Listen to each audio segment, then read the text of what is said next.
Bismillahirrahmanirrahim. Assalamualaikum warahmatullahi wabarakatuh. Wah, Kepada Encik Fai, iaitu pengarang buku ini bersama saya, iaitu saya sendiri, Dr. Ahmad Al-Zahidi pada Universiti Malaysia Sarawak. Dan Encik Fai itulah merupakan penulis bersama dengan saya. Okey, khabar inilah buku kita. 150 muka surat ngam dan sedia di dalam Shopee ya. apa dia mitos kosmologi ni Ya. sekali sebab Nusantara, kita fokus Nusantara. Nusantara ni kalau lihat dekat belakang buku ni sebenarnya, inilah peta Nusantara ni. Kenapa dia kosmologi? Kita akan mengkaji taan sesebuah tamadun, kita panggil world creation story, cerita yang telah diturunkan oleh nenek moyang secara mitos lah. Itulah mitos dengan turun daripada kayangannya. Jadi kita tidak boleh tidak kena ambil maklum juga benda-benda ni sebab dia sebahagian daripada kita punya. Ilustrasi mahal ni. Ya. Yang paling bagusnya ialah dia ada data-data yang sesuai untuk bukan hanya untuk kegunaan pelajar juga ya, peminat-peminat dan juga penyelidik ya. Pernah masuk pertandingan antarabangsa. Dia pernah dipamerkan di Jepun, dia punya cover. Itu dia. Ya ni kawan-kawan rakan-rakan semua peminat-peminat komik ya. Cik Fai itulah kenali di bidang arena komik tempatan ya, semua kenal. Pembeli pertama pun semua kawan-kawan ya. Terima kasih. Antara pertama sekali masa tu saya buat untuk Dewan Bahasa. Ada beberapa tajuk, Seratus Salatin, Hang Tuah, Putrajaya Pati, Marakarma dan lain-lain lah. Pernah dengar? Ya, tapi kita tak tahu. Kali yang saya sedar masa saya buat Seratus Salatin, banyak hikayat-hikayat tempatan ni sebenarnya dalam kitab yang sama. Dia daripada kitab yang sama. Dalam Seratus Salatin tu ada Hang Tuah, Padang, ada Sang Sapurba, Sang Nila Utama. Jadi apa yang kita tahu sebagai bukan penggemar sejarah ni, kita dengar nama tapi kita tahu, kita tak perasan sebenarnya benda ni dia bersangkut paut. Jadi dari situ saya cuba cari persamaan, tapi masa tu hanya sebagai orang cakap hobi kan. Bayangkanlah berak-rak buku ni, dan dia amat berat dia punya penceritaan bahasa dia semua kan. Jadi dari situ timbul perasaan dalam diri ni macam, kalau berat macam ni, macam mana budak-budak kita nak faham kan macam mana. Sebab saya daripada komik kan, komik untuk budak-budak, untuk generasi muda. Benda yang pertama sekali adalah kita kena terangkan secara intipati, ataupun kata dalam bahasa Inggerisnya sinopsis. Cerita ni pasal apa, siapa dia. Jadi dari situ muncul idea untuk secara hobi, sekurang-kurangnya bila kita bercerita, bila orang tanya siapa tu Jayapati, apa tu hikayat Jayapati, apa sinopsis dia, dia menceritakan bla bla bla bla. Benda yang sama je. Ataupun kita panggil logline kan dalam animasi kan. Kita boleh terangkan cerita tu dalam beberapa patah perkataan. Kita kena faham, maksudnya kita kena hadam dulu cerita tu, and then kita kena luahkan balik. Dan sebab kita nak cerita kat orang ni kan, kita tak boleh cerita panjang-panjang, nanti orang dah lah benda sejarah kan. Benda-benda hikayat ni sila akhir bulan 7 hari 3 malam tak habis kan. Kita ada bincang bersama-sama kan. Sebab pasal apa? Dia merangkumi semua. Dia bukan merangkumi tentang Hanuman ke ataupun hikayat-hikayat yang sedia ada. Kalau kita lihat betul-betul kan, dia susunan tu ini telah merangkumi semua ni. Jadi saya rasa kita kena ceritakan, kita kena sebarkan dia kan, sebab ni ada maklumat-maklumat penting. So saya nampak udahlah penceritaan dalam PC tu sebenarnya agak lebih, dia tidak selalu berat, tapi dia berat kepada data-data yang begitu penting. Macam for example kan, dalam ni tengok rakan-rakan semua peminat-minat bukan kita cerita tentang ASEAN saja, negara-negara ASEAN, kita juga cerita tentang sastra pengagihan di antara dalam tu. Kalau Cik Faitullah tengok ni page 13 kan, dia ada sastra cerita hikayat, cerita sejarah, cerita libu lara, cerita dongeng, cerita binatang. atau cerita haiwan, cerita jenaka, cerita seram, cerita Mak Yong, koleksi cerita wayang kulit. Jadi semua ada dalam ni. Jadi tak perlulah artis, pelukis ataupun komik artis yang nak cari idea tu kan perlu nak kena pergi library, semua dah ada di sini. Yang selebihnya kita boleh cari dari internet lah, of course kan. Tapi dalam ni kita dapat rumusan. Kita dah buat rumusan dah dengan visual sekali. Visual original yang dilukis oleh Saudara Fadilah ni. Ada watak utama, watak sampingan. Ini penting sebab siapa yang mengambil sekuensat ataupun animasi ataupun ambil filem filem kena tahu semua ni, watak utama, watak sampingan, watak protagonis, watak antagonis. Sebab kita jarang dapat salah satu naskah buku yang menceritakan watak-watak tu pula. Okey, kita ada sastra sahaja tapi dari sudut penulis tu dia telah hadirkan dalam bentuk watak utama. Memang betul penulis tu dah buat dah watak tu, tetapi pengagihan ni kita bagi cadangan pula pada future artis kan, komik artis. Bukan tu saja, untuk ni orang-orang yang dah sambung master yang tengah buat FYP sekarang projek tahun akhir, boleh gunakan untuk thesis anda sebagai rujukan. Mendalami cerita-cerita hikayat ni, kita akan dapati satu pola berulang. Betul. Jadi bila buku ni, kalau saya tunjukkan ni, saya rasa boleh share table tu, table tu. Ya betul. Jadi cerita ni bukan setakat Malaysia saja. Dia semua negara ASEAN ada. Bercerita tentang negara ASEAN ni, kita akan jumpa satu pertindanan cerita. Ini rentetan daripada apa yang Dr. Zain cakap tadi. Bila kita nampak pewatakan, bila kita nampak satu karakter dalam cerita tu, kita dah boleh, bila kita bercerita, kita mesti akan cerita watak utama. Bila benda tu berlaku, di mana ia berlaku, kenapa ia berlaku, apa yang berlaku. Buku ni adalah mengeluarkan intipati tersebut, dan kita boleh nampak dan kita boleh susun beberapa cerita sebenarnya yang mempunyai turutan yang serupa. Walaupun nama dia lain, katalah di Malaysia nama dia Si Tanggang. Ya betul. Indonesia namanya Malin Kundang. Tapi cerita dia sama. Tapi ditambah baik ataupun disesuaikan di satu yang menarik tau. Jadi kita dah sentuh pasal watak ni kan. Cerita Badang ni, kalau kat Malaysia dia biasa-biasa kan. Paling kuat pun kita ada dalam kartun kan. Dekat Singapura dibuat perarakan Hari Kebangsaan, cerita Badang. Punya besar cerita Badang tu. Sama macam Sanila Utama. Sanila Utama, begitu macam Sanila Utama. Kita pernah dengar kan. Kita pernah dengar tapi di masyarakat Singapura. Itu sebenarnya apa yang saya cuba nak mengajak pembaca mendalami benda-benda ni, sebab kita dengar nama, kita tak tahu maksud. Sebagai contoh Bima, apa tu Bima? Yang kita tahu Bima Sakti.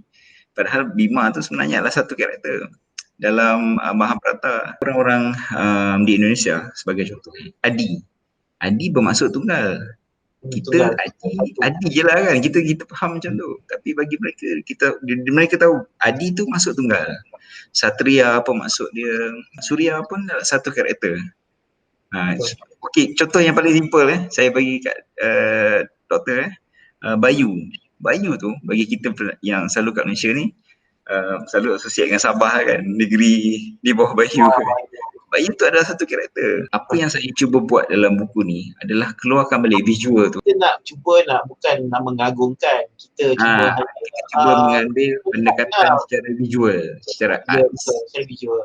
Kita nampak satu potensi. Kita tidak buat apa-apa. Dia sebuah karakter sahaja. Jadi yang penceritaan Hanuman ni, hampir semua negara di ASEAN berkongsikan karakter yang sama. Ini memang best. Ada dua di sini Hanuman. Saya rasa ini sebab migrasi masyarakat yang sama pada Hindu. Betul?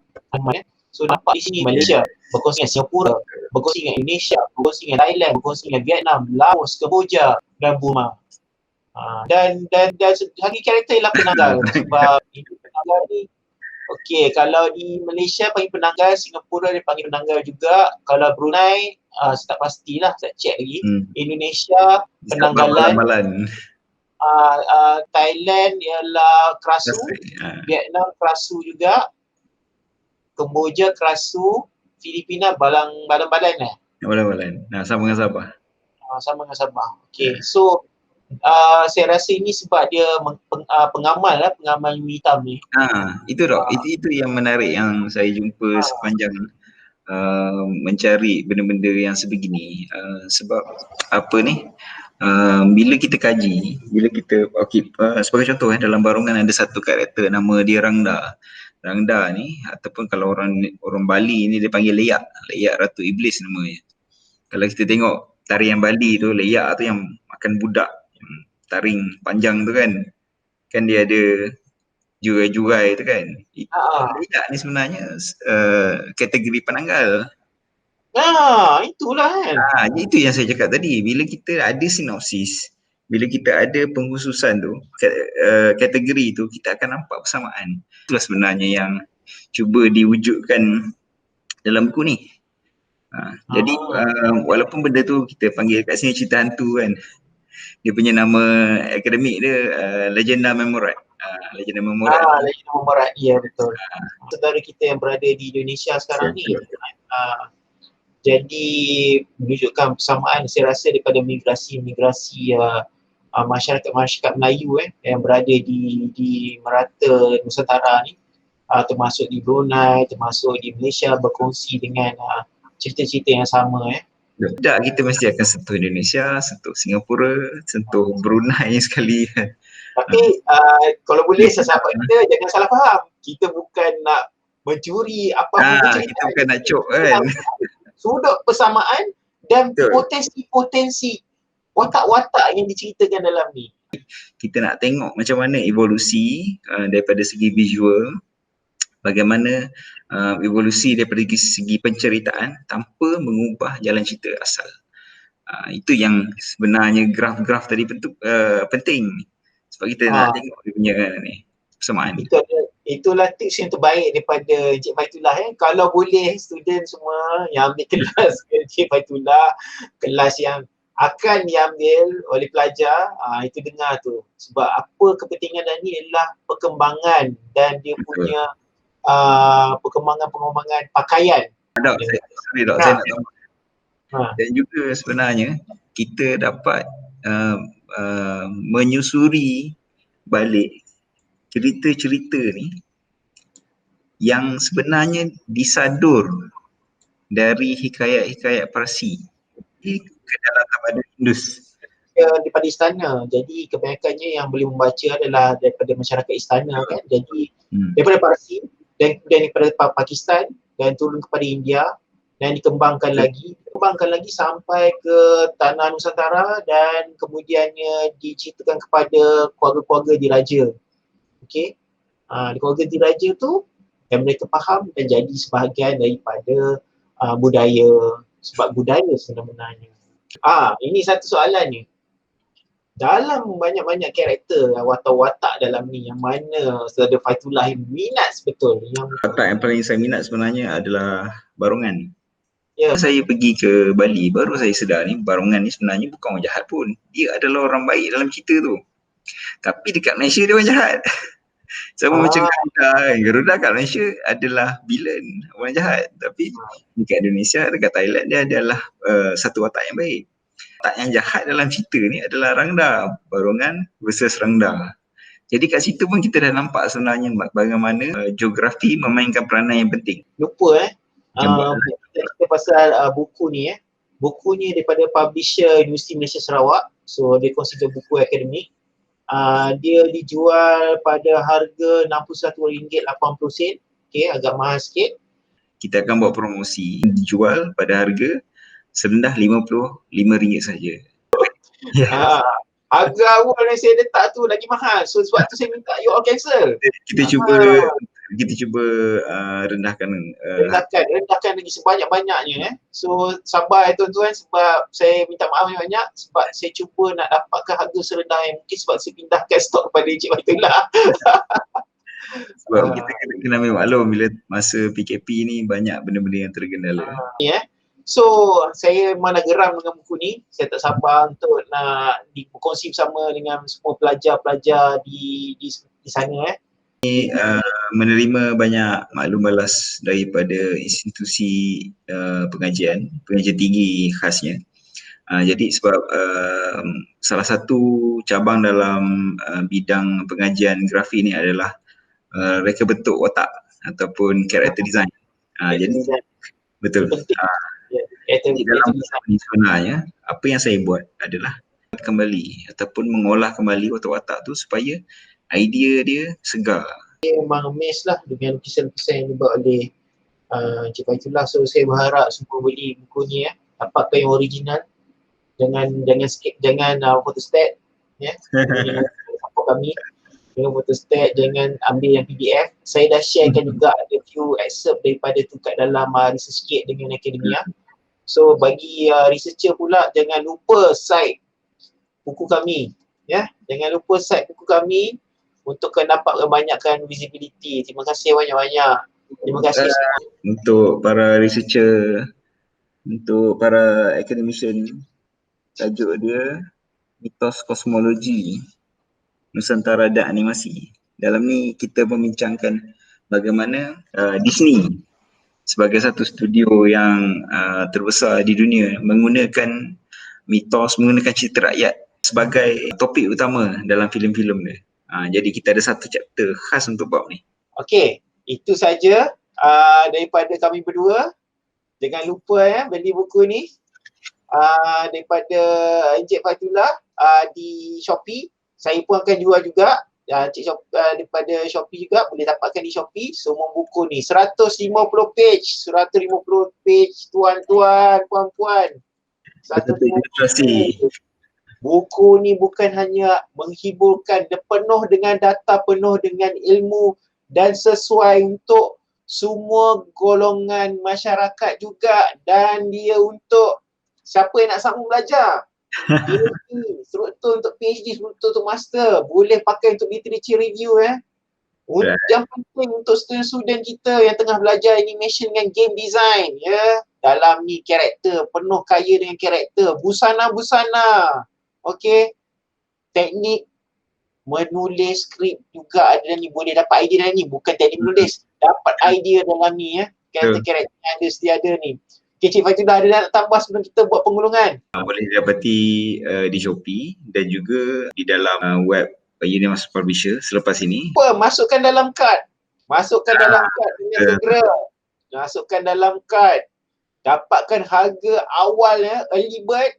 Yang diceritakan oleh pada saudara Faitullah tadi. Jangan lupa price yang best. Okay. Geng-geng yang kat Sarawak boleh pergi terus serang rumah Faitullah. Boleh request design ataupun lukis sikit di depan. Okay, alright? Okay. Okay. See you guys again. Assalamualaikum.